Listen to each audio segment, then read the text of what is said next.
Goeiemôre almal, ek is weer hier op 'n pragtige oggend by die strand. En ek het terwyl ek afgestap het vanoggend en met die Here gepraat en gevra wat wil hy vanoggend vir my en vir jou sê.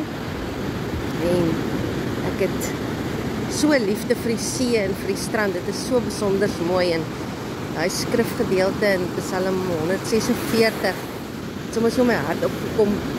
En die Afrikaanse woord, die ou vertaling, sê dit so mooi. Hy sê, welgeluksalig is hy wie God het as sy hulp en wie se hoop op die Here is. En dan sê hy, dis die Here wat die hemel en die aarde geskape, die see en alles daarin, en wat trou bly tot in ewigheid.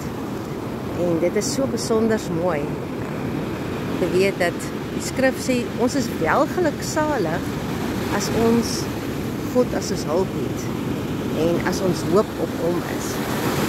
En daai woord welgeluksalig beteken, is eintlik 3 dele. Wel, dit gaan goed, it is well with my soul.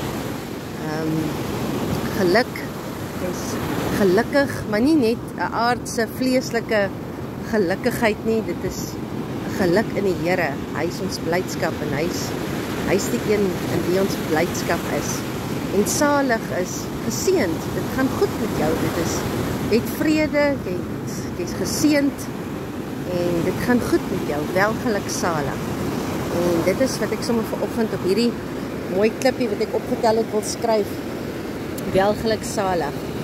En ek bid dat jy sommer vandag welgeluksalig sal wees.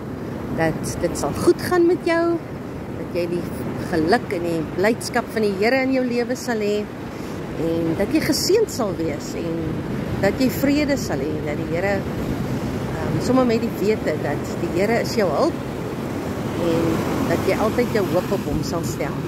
'n baie mooi dag vir jou.